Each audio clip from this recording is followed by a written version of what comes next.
Hi everyone, my name is Nithya and you are at my Flosstube channel, Daybreak Stitchery. This is a channel all about cross stitch with a little bit of crochet today too, and some embroidery as well.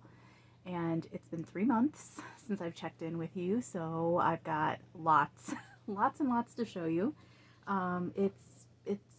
Things are okay. I had a really good end to the school year, and now I'm on summer break. I'm a high school teacher. I'm on summer break and it's all the summer training, conferences, curriculum writing, and things like that we're doing, but lots of time in between to stitch and catch up with people and things like that. So I am gonna get right into things because I have so many things to show you and lots to talk about. So I'm gonna start with a huge finish. So I am joining a friend of mine who's also a stitcher, Alicia. She's Resist Stitch on Instagram. She doesn't have a Flosstube, but she stitches lots. And she and I are doing a whips challenge this year, which anyone's welcome to join in on. The hashtag is the get out of my whips and onto my walls sale. The get out of my whips and onto my walls sale. And we've kind of gone through all our whips and I picked out 10 projects that I want to try to finish this year. And Alicia picked out a bunch as well, so we're both those are our focus pieces for the year. In my first video of the year, I had finished three of those pieces from that list, 3 of the 10, and now I have a 4th one as well, and this is a big one. Well, for me, it's a big one. This is Stitch for Pride 2024. It's by Dee's 20 Stitches, and I'm just going to kind of pan over it really slowly so you can see it all. And so this was last year's Stitch for Pride stitch along, and it's a tribute. Each installment was a tribute to artists from the 2S LGBTQIA+ community, and I tend to stitch things monochromatically. You'll see some other things today that have multiple colors, but I enjoy stitching in just one color. This is Floss from Stash, and then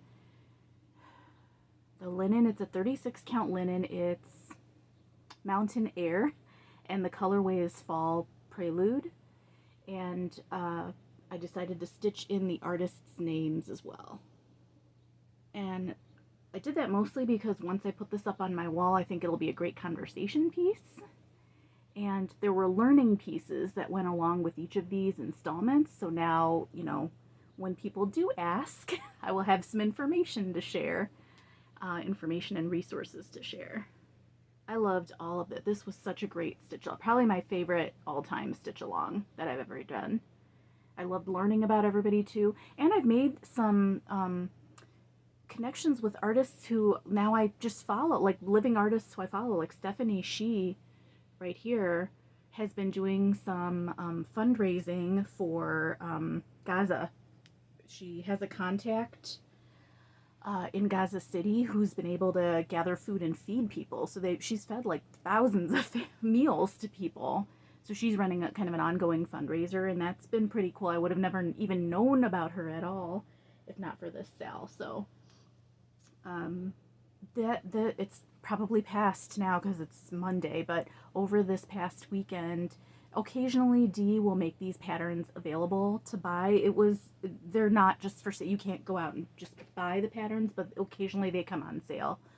and they're available to purchase. So you just have to follow Dee on Instagram or sign up for his newsletter, and then you can get the information on that. Okay, next up, I have another finish. And I think I had shown you the start of this one last month. Or did I finish it last month? I think I finished it during this kind of 3-month cycle. This is Worthy Bird, and it's by Michelle, Bendy Stitchy. And this fabric is a piece of 32 count birthday cake. It's by Cauldron Dye Works. And I picked this up at Beautiful Stitchery, which is in Roscoe, Illinois. My friend Maryam and I were up there at a kind of little day-long stitchy retreat, and we're able to see some fabrics. So we picked that up. And then these are all just colors from Stash. And I think you can see the text, but in case you can't, it says, "I am the measure of my worth, and I say I am worthy." This was a crowd pleaser. When I finished this, I submitted a picture of it to our, I'm a member of the Windy City EGA, Embroiderers Guild of America. The Chicago and northern kind of this area chapter is the Windy City chapter. And every month they do what they call a show and share. So if anyone has finished a project, like within the past few weeks, they can send a picture of it, and then we all like ooh and ah over everybody's finishes. So this one was a crowd pleaser in that the sentiment behind it was a crowd pleaser. That was fun to do. Okay, next up, I actually have some finishes that I have to put in pictures of these because I have 3 finishes that I gifted to colleagues. So there's been major turnover in my department. We lost 3 members, 2 who found better jobs and 1 who retired. And I stitched gifts for all of them. And so the first one, I'll throw a picture up. This is an embroidery of 3 words in German. And this is obviously, this went to our German teacher. She got a job at another school. And so the 3 words mean, what do they mean? Oh, fernweh is kind of like the opposite of homesickness. It's like when you have a longing for a place you've never been to, a faraway place that you've never been to, a desire to go to a certain place. Augenblick is, it means like in the blink of an eye. It's just a fleeting passing moment. And then geborgenheit is like to feel something intensely in the moment, like an intense feeling of mindfulness, like right in this moment, whatever you're feeling. And I just thought those were good words. I found them on a list on a site called Tandem, which just had a list of beautiful German words, and those 3 kind of spoke to really connection with a colleague and the idea that they're leaving, and anyway, those are the ones I chose. So I just designed this. I'm very new to embroidery. This is only my 2nd embroidery piece I've ever made. So I was just using like pencil to try to see the lines on it. I don't know what the best way is to draw and stitch over when you're drawing your own patterns.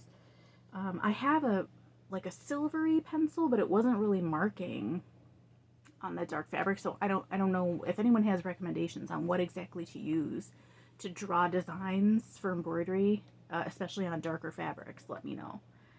Okay, so then the next one, I have another colleague who was a Spanish teacher who got a job as a dean at another school. And for him, I thought, okay, I'm definitely going to do something in Spanish. And I found a quote by Benito Juarez. And the quote says, "El respeto al derecho ajeno es la paz," which means the respect of the rights of others is peace. And I thought that'd be a great message to hang in a dean's office, and he loved it. He absolutely loved it. So that was really fun. This was for a cotton piece of fabric that I got from Maydell, which is a local embroidery shop in Chicago. And it's just a yellow cotton, like a quilting fabric. Yeah, and then I chose some colors from Stash, and again, I made this up, and this I just penciled in. Since the yellow fabric is easy to see pencil on, I was able to draw on it, and then made the designs myself. And then the last thing I did was actually some beading. I had a piece of felt from Maydell. I really like Maydell's shop because she tries to be eco-friendly, so she's got wool felt and then recycled wool felt as well. Recycled plastic felt and recycled wool felt. So you can get some eco-friendly options. I know that the wool or the felt that you get at the big box stores is usually like man-made materials, so it's nice to have a natural option. And so I cut a little piece of wool and I used Nymo thread and some Mill Hill beads for the first time, and just kind of, I embroidered Jubilada, which is retired, and then I just kind of made a collage of all the different types of beads. I tried to get some coordinating colors of beads, and then I put a pin back through it. So I took apart a button and I just used the back part that has like the kind of metal circle and a pin back to it. And I put that on, I kind of I glued the felt thing onto that so it became a pin. So she wore it at her like retirement party, which is so cute. It was actually pretty fun to make. It was easy. That Nymo thread is super easy to use for beading, and stitching through felt was really easy too. So I only hear about beading through like cross stitching, and I know people have mixed feelings about how it is to bead on fabric. So this kind of more freeform option, I think, was a good. I'm glad I started with that, because now I feel like I could try more beading projects too. Okay, next up I got some crochet items to show you real quick, and then we have a lot of stitching to talk about because I started a lot of things in these past 3 months, so I'll show you all that in a minute. I am trying to use up, so I think I've told you before, if you've watched my videos before, that I really would like to try to crochet a sweater. I know my friend Julie, who's Julie in Stitches, has a couple of times when I've seen her, she has a really cozy, chunky sweater that she made for herself, crocheted, and it's awesome. And Maryam's been on a roll with stitching summer sweaters. So I really want to try to stitch a sweater, but I know it requires a lot of yarn, and I'm trying not to get any new yarn until I finish up my old yarn. I'm genuinely trying to do this, so I've been on a cowl kick. Mostly because I have these kind of single skeins of colors, all different weights and sizes, so I'm not really sure what to do with them except for just kick off some cowls, which are a really easy afternoon project. So I did this one. I haven't sewn in the ends yet on any of my crochet, so but this one, let me see if I can show you. I don't know if you'll be able to tell. So it's just really easy. It's rows of half double crochet, and then I put an eyelet row in the middle, so there's got like a little gap in between, so like here and here, and super easy. I just made up, this isn't a pattern, I make up my own. I just do whatever stitches I want, make up my own pattern. There, you can kind of see the eyelet row there, see the gaps in between. So that one was pretty fun because it'll have like the coziness of, I wear these a lot in the winter. I wear cowls a lot in the winter just to walk around the neighborhood or run errands and things. And so it'll have the coziness of the tighter rows and then like a little bit of laciness in there too. So that is nice. I can't wait to use that one. This one I'm going to donate. So I have some of the cowls I'm making, I'm keeping in a bag to donate to my public library. In the fall and winter, they take donations of knitted and craft items to put in their kind of community bin to help folks who are unhoused or just need resources. Anybody can come in and grab anything. So we have a really cool like social supports network in my town. So across the street from the library, there's a community center that runs a community fridge. So it's just a fridge that's like out on the sidewalk, and they maintain it, and they rely on residents to put items in the fridge, and then there's just kind of a no questions asked. If you find yourself in a situation where you can't eat, you don't have food, access to food, you can go pick up food from there, which is really nice. So our library, excuse me, our library tries to help with those sorts of things too. So anyway, I made this one. It kind of has the Chicago like sports teams colors, and these are all yarns that I had in my stash too. So what I did on this one, I do this a lot. To thicken up yarns, I'll use two thinner yarns together, and then I like using different colors, so it creates this kind of heathered look. So that's what I did on this one. So it's just a kind of multicolor Chicago team colors. Chicago and U of I team colors. So that one's all set to go in the giveaway bag. And then I have 2 items. These also I haven't sewn in the ends yet. I just have two more crochet items. And then we'll get back to stitching. But these are for, so I missed it last year, but a couple years before that, I try to do a fundraiser in the summer for Brave Space Alliance, which is a local, it's in Chicago, Black and trans-led organization that supports trans folks and queer folks in the community. And I usually just do a Facebook fundraiser, so it's not super connected with, like, I might post something on Instagram, but usually I rely on, like, my non-stitchy people on Facebook to share it and donate and things like that, family members, colleagues. So I'll share. Once I have created, I'm going to create it by the end of the week, so I'll put a link to it in my video description eventually. So it won't be ready by the time I publish the video, but by the end of the week I'll put it in there in case you want to check it out. But this year I thought maybe what I'll do is raffle off just some little handmade items to people who donate $10 or more.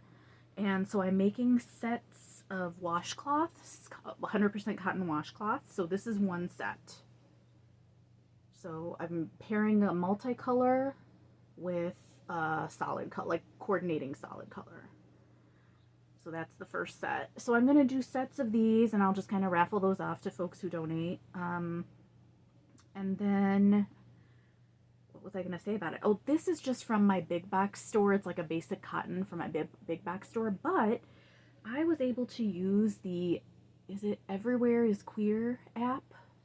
There's an app where you can, queer-owned businesses can tag themselves so that they're more easily like locatable, so that you can diversify where you're shopping. So I looked up on that app, and I actually have a yarn store that is just 10 minutes away from me that is queer and Black owned. So I visited it this weekend, just a couple days ago, and I got some great cotton yarn there. Not exactly these colors, but I have, I picked out 2, I didn't bring them down here with me, but kind of white yarns with colorful speckles in there, and then like a coordinating solid color.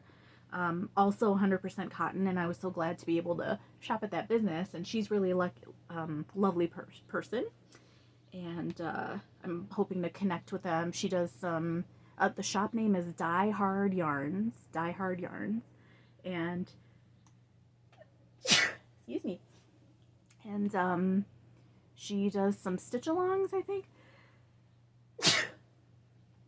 Oh, sorry about that. I had some sneezes. Oops, sorry about that.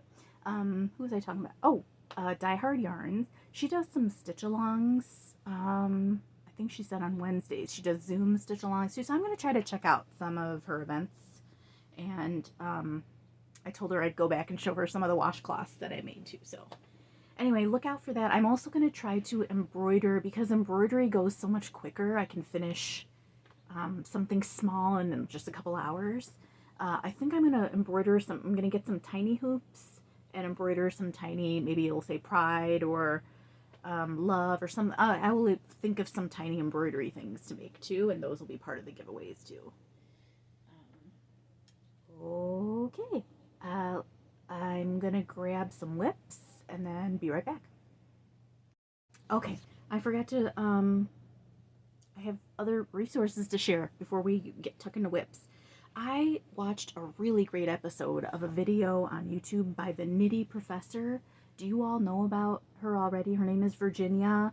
She's a member of the queer community, and she did a great episode called Queering the Craft of Knitting.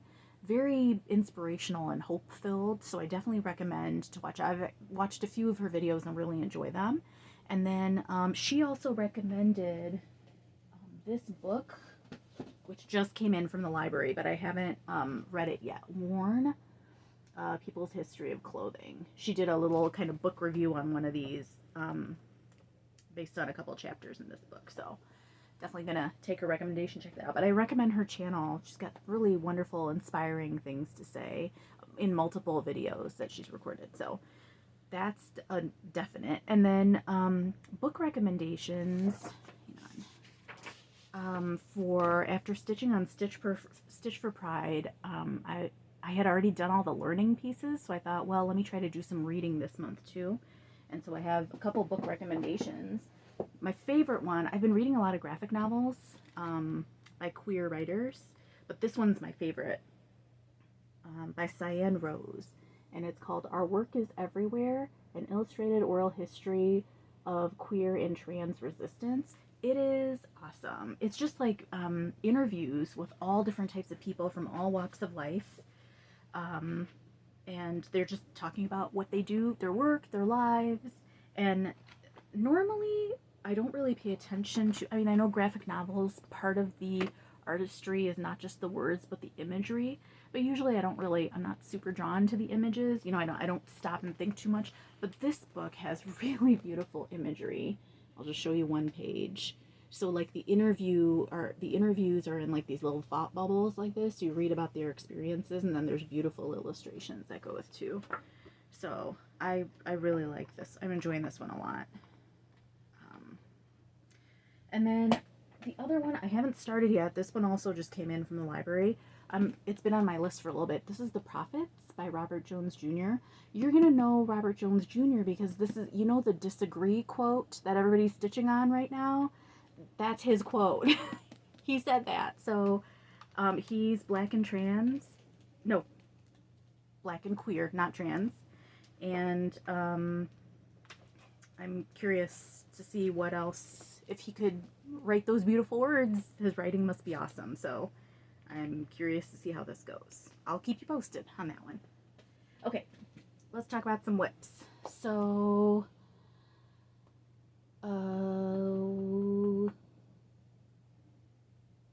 shaded stitchery. So for Juneteenth, I wanted to stitch on something related to Black history, Black culture. So I pulled out my piece. Let me show you. So it looks like this. Am I holding it up right? No, it looks like this. So far it looks like this. It's gonna get bigger.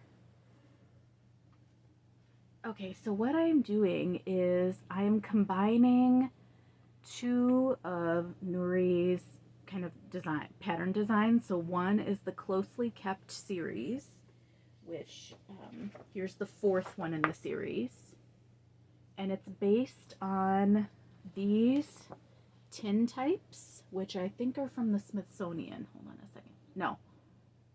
Yes, the Smithsonian National Museum of African American History and Culture has these tin types, which were photographs, and then they had these like beautiful kind of velveteen pieces of fabric facing the photo. And so Nuri is taking inspiration from those motifs and creating a whole series. So this is the fourth one.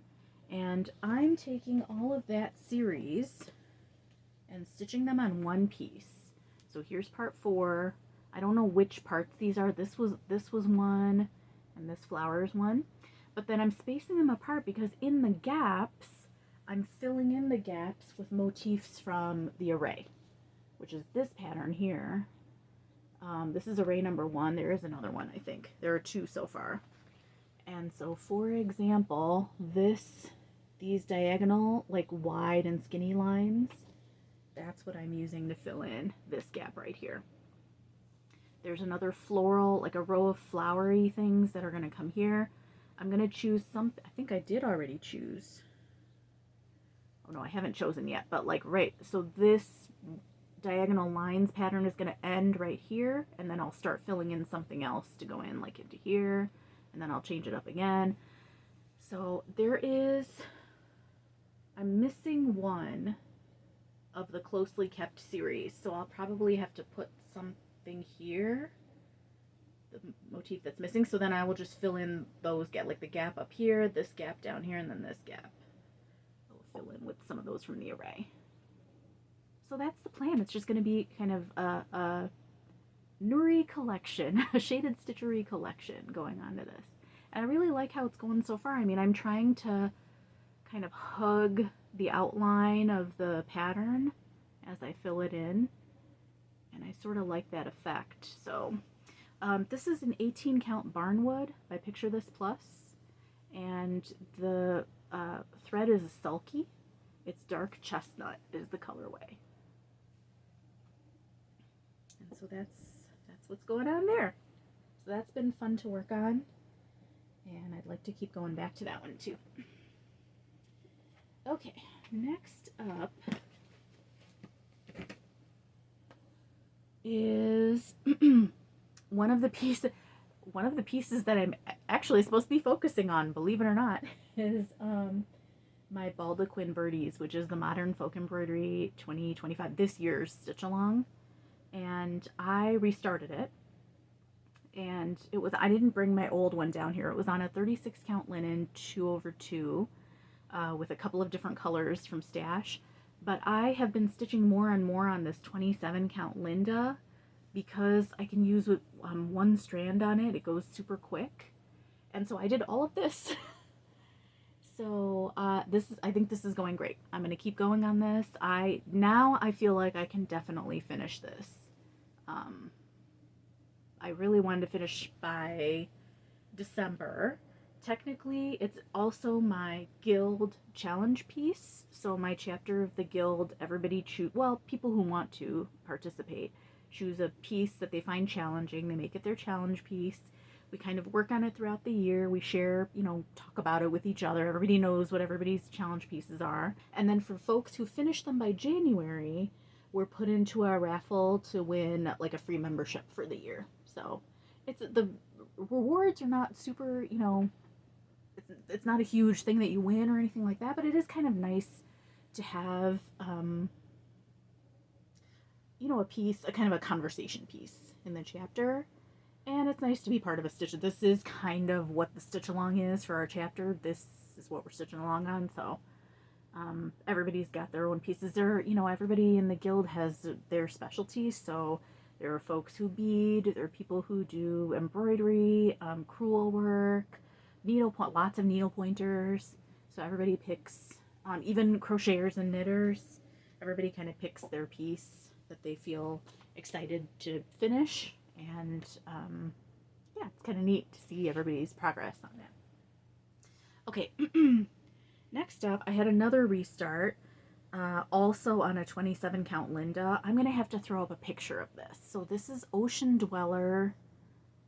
I think it's by Unconventional X Stitch is the designer. And I really love this pattern. I love kind of the graphicness of it.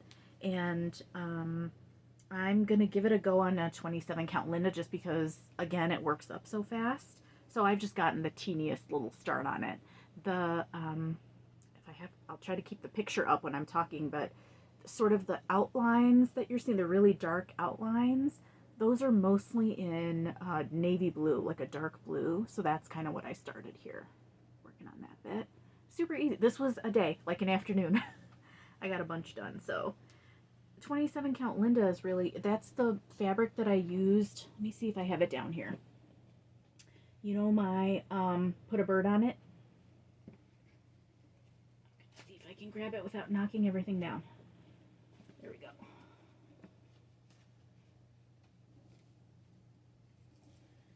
So this one I was able to finish really quickly because I did it 1/1 on this 27 count. This is Modern Folk, no, is it? Is Put a Bird on It Modern Folk Embroidery? Yeah, I think so. I just whipped up most of this over winter break. So once I saw how quick it went, I thought, okay, I'm going to start using a little bit more of this 27 count and hope that I can zip through some projects that way too. Okay. Next up, let me gather all my notes that fell over. Okay, next up is, Holodeck. You haven't seen this in a while. So this is by John Lohman, who wrote a Star Trek cross-stitch book. And so this is one of the patterns in that book. It is called, I'm just calling it Holodeck. I don't know if it had another name to it. we're rewatching, Steve and I are rewatching the Star Trek series, all the series in like timeline order, chronological order. So now we're in the part of the order where it's alternating. Some of the episodes of Next Generation are alternating with Deep Space Nine. And so I've just kind of been stitching on this some nights while watching. There's a lot of fill-in stitching on here. Like this whole block has to get filled in. All of these little bits have to get filled in. So it's definitely good stitching for, you know, at the end of the year, school year, when I was feeling super exhausted and didn't want to think or keep track of too many stitches. Something like this was really good to stitch on. Just fill it in. Don't have to think too much about it. But I really like the bright colors, and yeah, I'll be happy to hopefully finish that one by chipping away at it. We'll see. Okay, next one. You know, this huge piece that it's an ongoing project. So these are all Palestinian to trees, different motifs. Will I remember what everybody is? I don't remember. Gosh, guys. Deco Elian. This was a pattern by Deco Elian from the January 2023 World of Cross Stitch magazine. This is Tira Zane Initiative. It's Cypress Pendant. This was a fundraiser piece, and I can't remember now. It maybe by Hib Stitches. There was a fundraiser for, I think he donated to Palestinian Children's Fund. This is by Lena's Thobe. It's just like a quarter of one of her patterns. And the one I worked on this time around was down here. So this pattern is called Gaza Irk Kelb, and it's by Min Amani Designs, who's a Palestinian American designer. I get the sense that she's out in maybe California or out on the West Coast, because I know she's been assembling kits and selling them at like street fairs and art fairs. So, and I think those have been in California. So anyway, you can find her on Instagram and find out. But you can also get her patterns on Etsy, just PDF patterns. You don't have to buy a whole kit. So this has been fun. So the goal of this piece is to try to use the same color palette on all the patterns. So I'm just using the same 5 colors if you include black, but 4 colors, 2 reds and 2 greens. And then, so I'm working that into this too. And then I try to donate to something Palestine related. In the past, it's been Palestinian Children's Relief Fund or Healed Palestine. This time it's been to Stephanie Shee's feeding fundraiser. So that's the one I've been given to while stitching on this one.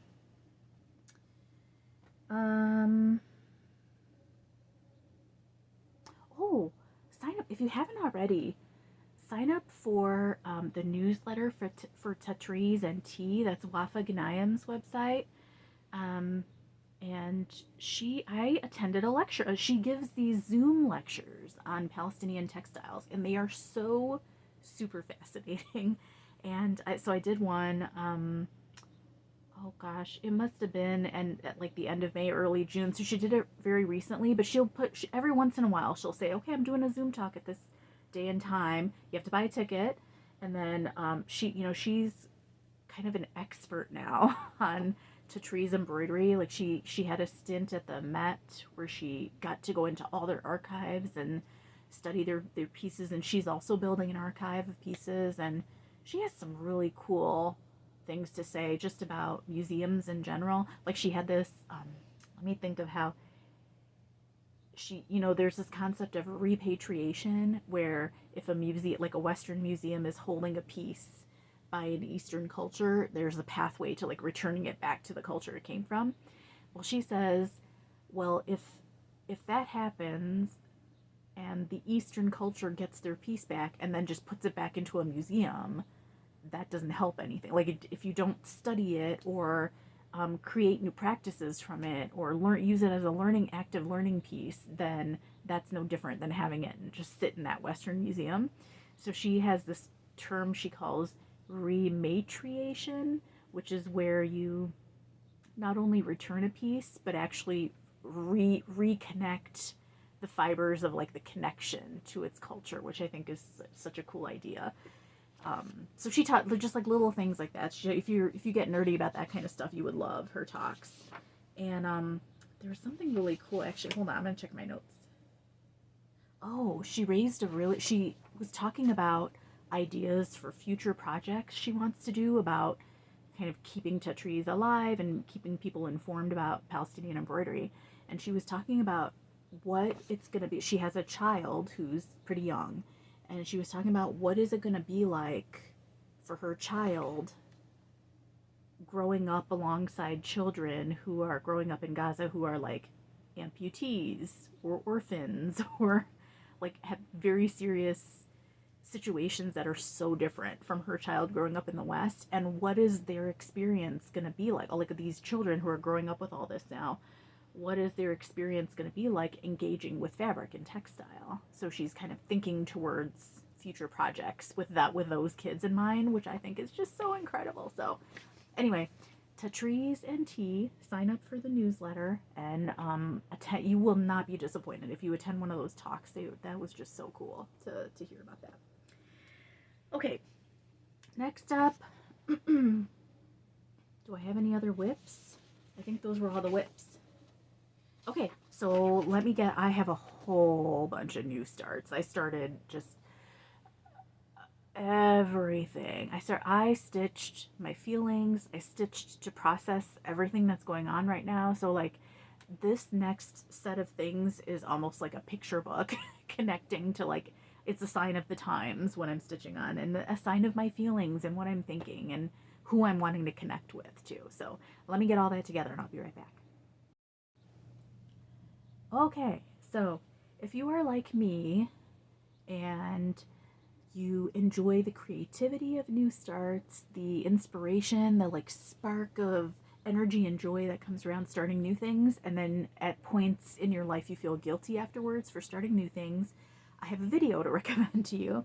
There's a creator or crafter called Snapdragon Life on YouTube who did a video, and the title of the video is What Those Unfinished Projects Are Really Telling You.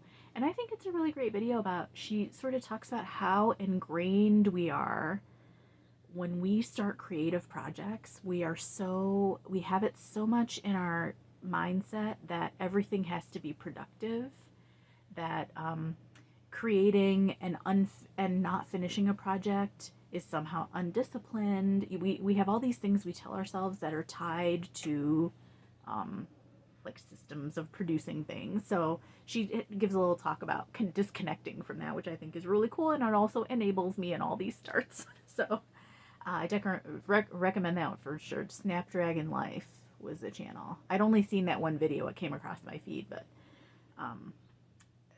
yeah. Anyway, something gives us some things to chew on related to our whips and our whip sizes. Okay, so I was watching Jason Cross Stitches earlier this spring, and I know he started the halfway to Halloween sale. I enjoy stitching on projects for Halloween. We get a lot of trick-or-treaters for Halloween, a lot of kids, and so we like to do decorations for Halloween. And so I started this one. This is by Luminous Fiber Arts. I didn't bring the pattern down here, but it's gonna say trick or treat, smell my feet, give me something good to eat in each box, and it has motifs to go with it. So I'm stitching all four together. I think they're meant to be stitched separately, but I'm just doing them all as one piece. And I'm doing them monochromatically. This is fabric from Stash, another 27 count linen, and then floss from Stash too. So I will see, maybe I'll throw up a picture here so I can show you what that looks like. Yeah, that's been another kind of quick one. I'm going to see if I can finish this for Halloween. I enjoy stitching on Halloween-y kind of things, and it'll probably be, I'm thinking because it's long, maybe I can like put it around a can or something else decorative and then put stuff in there. I don't know. We'll see. I'm not great at fully finishing things, as you know, so who knows what will happen with that one. Okay, next up, I've been stitching on some things created by Maryam. Marumi Crafts or Marumi Designs, and Maryam did a pattern called Madre Daria, which was a mermaid pattern, and so I started that one, And all I've got is a little bit of a border on that, but it's pretty. I'm liking that so far. And this is on a banana oil fabric. Those fabrics are kind of one of a kind. They don't really have names. I don't think they're recreated. But this just looks, doesn't this look like kind of a watery, see something floating like in the depths of the water, maybe almost like jellyfish tentacles or something floating. So I've put it on there. That my plan for Maryam's piece is to make it kind of a mixed media piece, because I went to, you know, international friends. I don't know if you know about this, but national, you know, American friends, we know that the Joanne stores are closing. That's a store that's been around since I was a kid. And I went to one, and a lot of stuff was got, mostly the stuff was, and now they're all closed, I think, but during like the past couple months I kind of popped in. A lot of stuff was gone or not really on a huge sale, but the things that were really interesting to look at were the buttons. There were all kinds of super interesting buttons.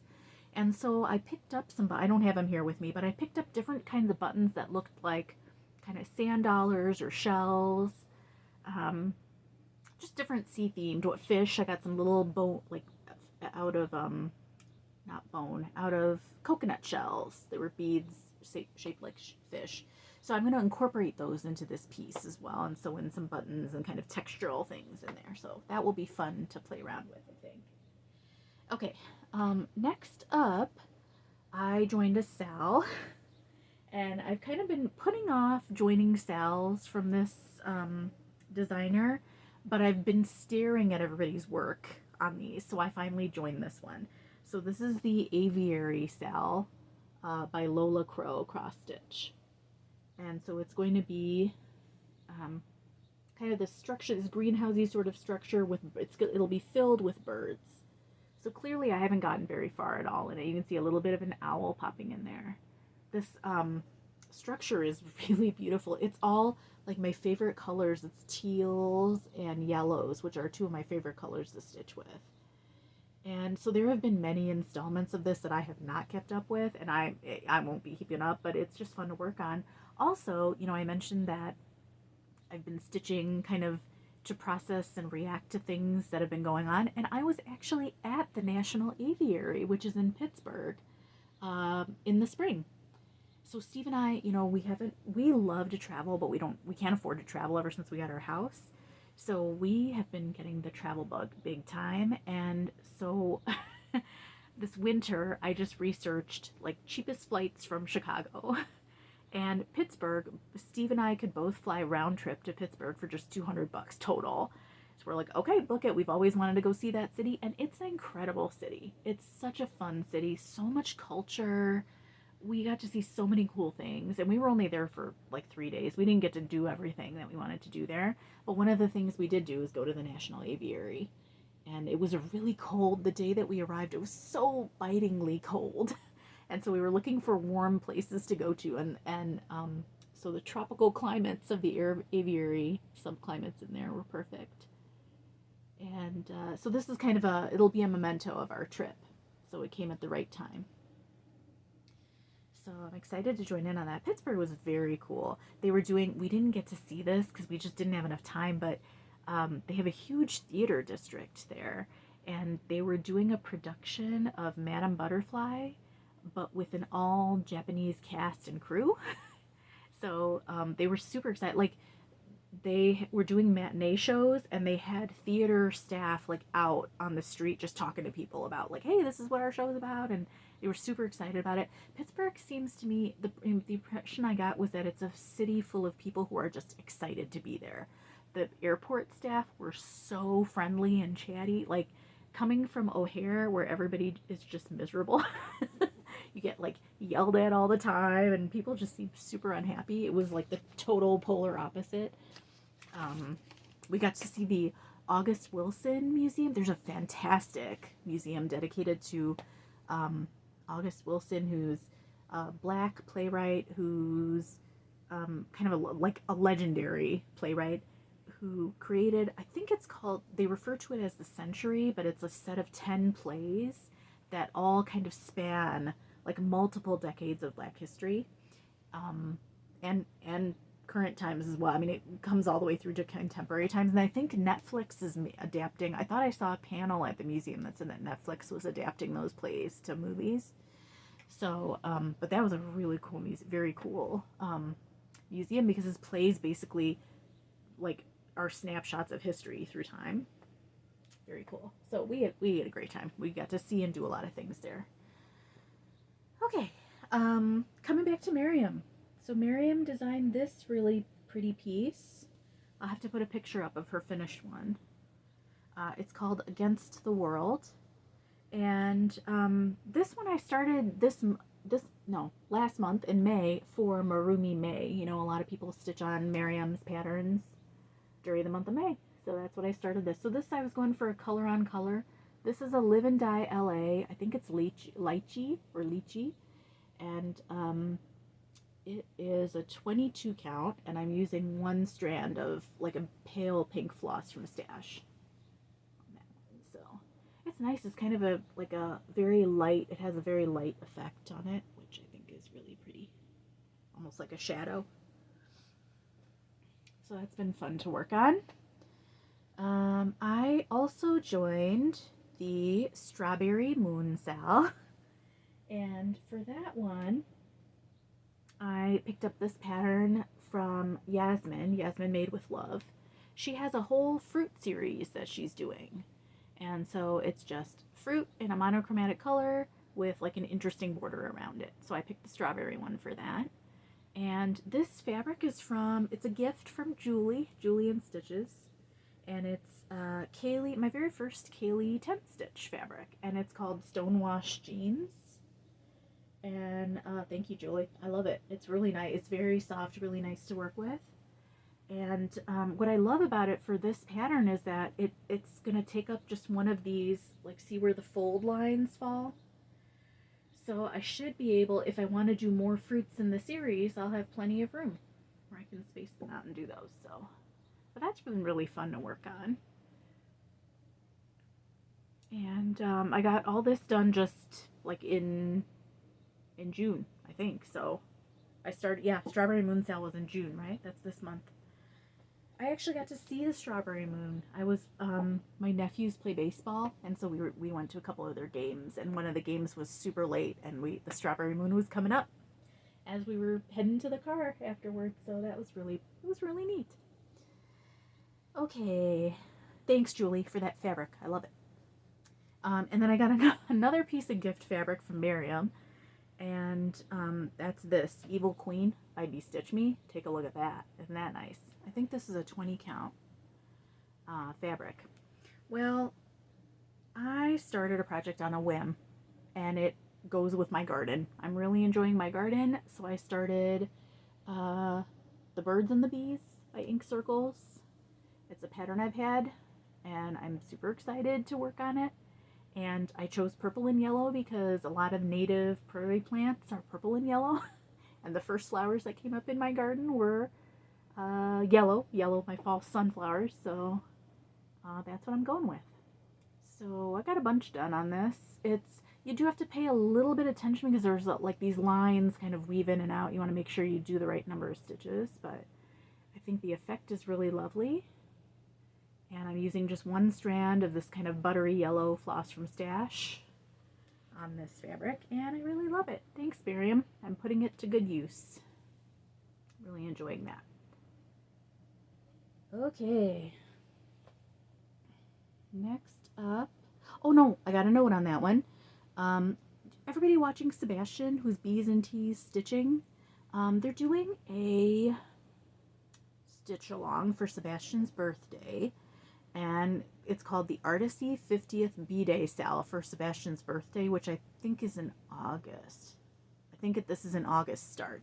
I don't have any Artisy patterns, but Sebastian said you can also stitch on patterns with dragons or Artisy. So I'm going to join in on that. I might pick up my Sky Dragon. I definitely have Dragon Whips. I'm not going to start something new. But Sky Dragon, I might pick up because I'm selling that with Anita, who's the Violet Stitcher, who just finished Sky Dragon, and it looks beautiful. And that kind of put it on my radar again to get back to that. So check out Sebastian's, I think in Sebastian's latest video they talk about it. Okay, since I finished Stitch for Pride 2024, of course I wanted to start Stitch for Pride 2025, and I did. So here we go. And keeping it simple on this one, I'm using an 18 count Aida. This is Be Stitch Me Slate, and just like a cream. I don't know how much, if you can tell the color. It's not white, it's like kind of like an off-white, a cream color. And so this first installment that I'm working on is Elagabalus or Elagabalus. There are two ways, from what I've been reading and researching, it's pronounced two different ways. That's the only reading. I've only done the reading part on Elagabalus. I've started this motif, but I don't know who this is yet, so I need to do the learning part on that one. Eli from Thick Threads is gonna be starting a stitch along for this, I think, or maybe has already. I need to look into that. So that will be exciting. I will definitely join in on that. I love these. These Stitch for Prides are just awesome. I love these projects. Okay. Let's see what else.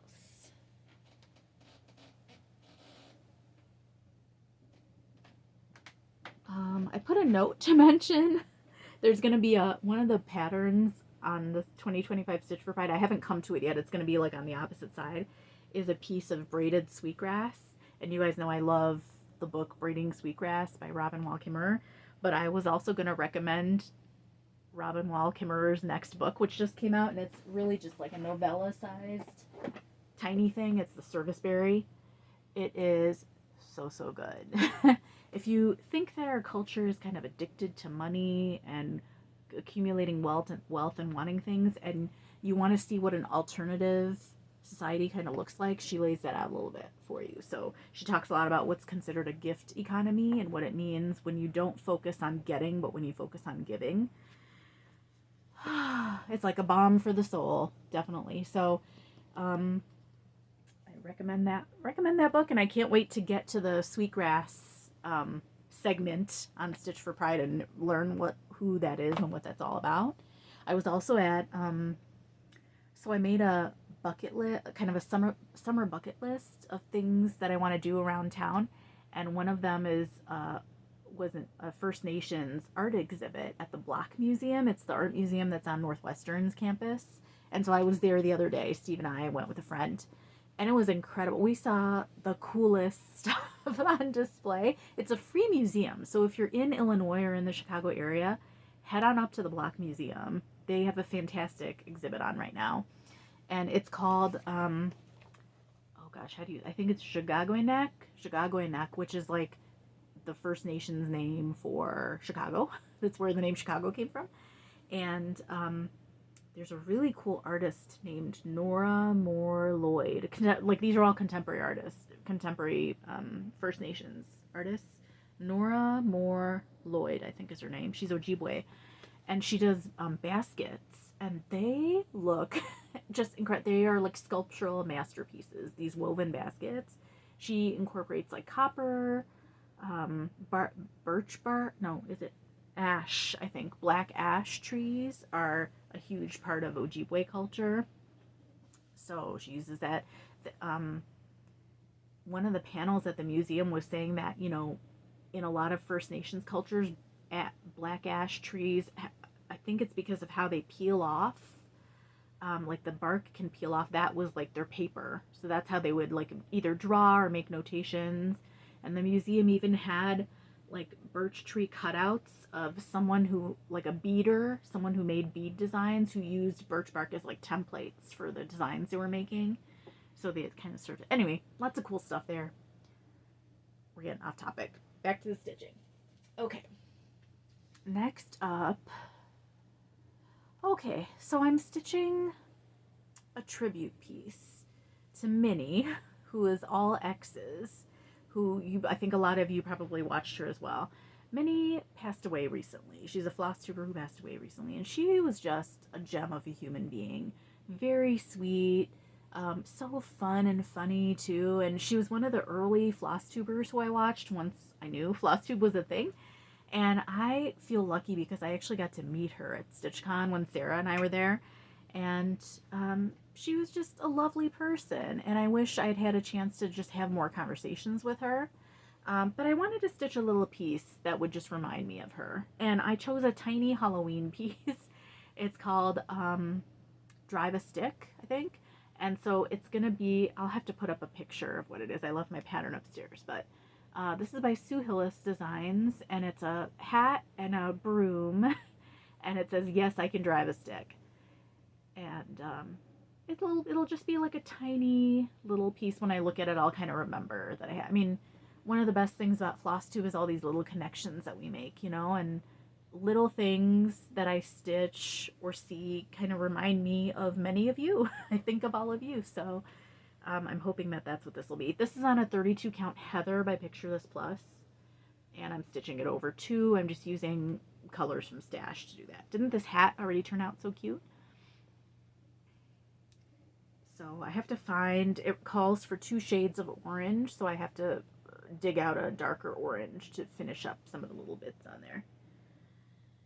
But yeah, thinking a mini this week for sure.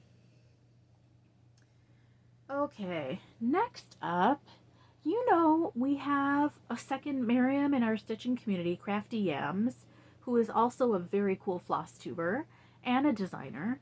And I thought I wanted, so I'm reading a book. Sorry, I'm bringing up a lot of books. I hope that's okay. I actually have the time to read this summer, so I can share some of my book picks.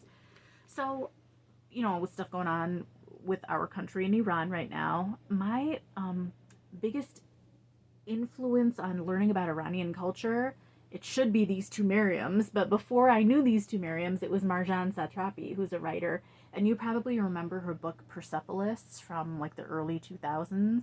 That was the first time I read anything about Iranian culture, and it was so interesting and eye-opening. Marjan Satrapi lives and works in France as well, so I had first read her book in French actually before I knew about the English one, which was kind of cool. This one though I got from the library, so it's Women, Life, Freedom, which is a translation of a protest phrase that's used in Iran. And it's just these short stories that are all just different experiences in the lives of Iranian people. And it's really great. It's really interesting. And that phrase, I was like, wait a second, there's a cross stitch pattern with this phrase on it, and it's Crafty Yams, Maryam.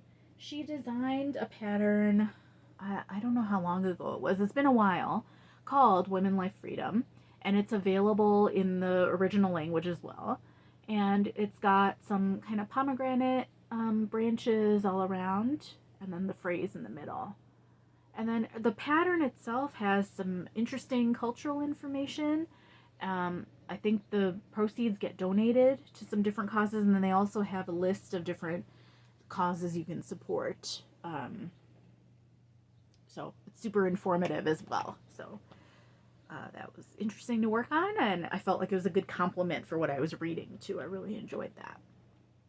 Okay, hey, we are almost done. Okay, next up, I started something that's going to be as close as I think I'll ever get to a wedding sampler for me, or like some kind of wedding piece. My anniversary, Steve and I, our anniversary is on summer solstice. Well, it changes from year to year, but this year it was on summer solstice, and the year we got married, it was summer solstice. And so I, thinking of us, I have a book recommendation for that too. Well, actually, I'll talk about that. So I'm long story short, I'm stitching on Courtin' Froggies is what this is called, and it's by Mill Hill, and it's these 2 little frogs together. And I was thinking a lot about our wedding after reading my friend Uma. This is my friend Uma Girish. She just published a book called Sacred Fire, and it's kind of a book about it's an autobiography. It's a memoir, and it's about how her life has changed in relation to her marriage.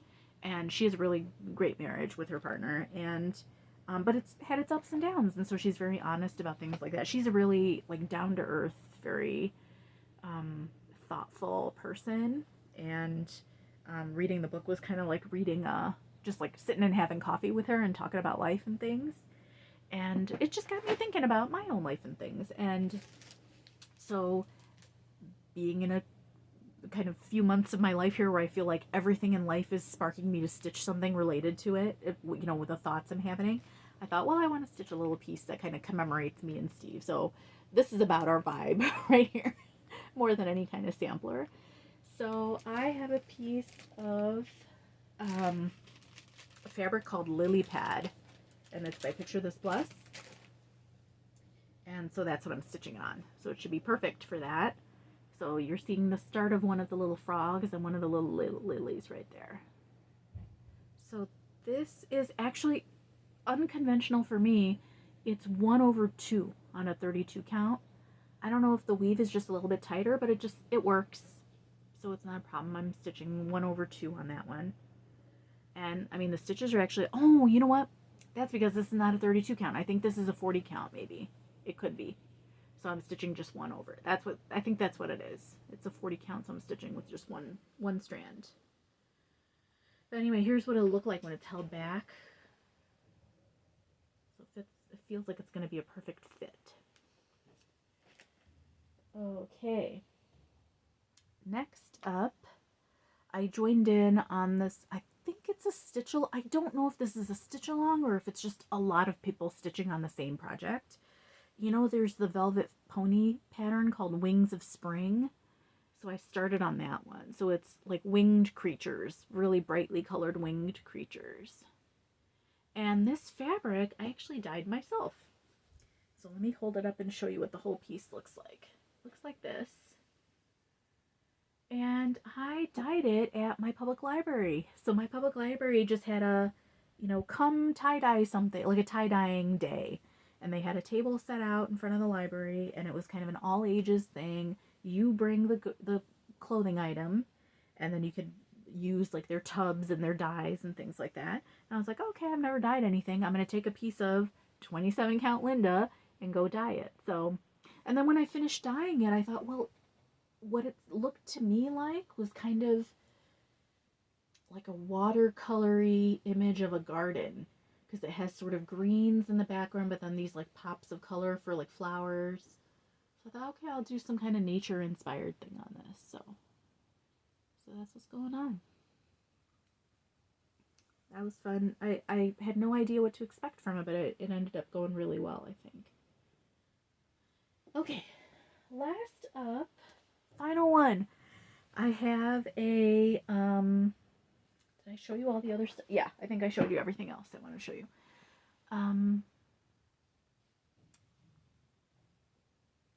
What is my last project? Oh, it's a shaded stitchery, and I actually commissioned Nuri for a project. And yes, you can do this. She's open to this. So I want to stitch on pieces for my in-laws, for my mother-in-law, for my brother-in-law. For my mother-in-law, I want to do one of the, who's the designer? Sprouting Lupine has those Delft insects and the Delft flowers. I want to do something like that for my mother-in-law. She'll love that.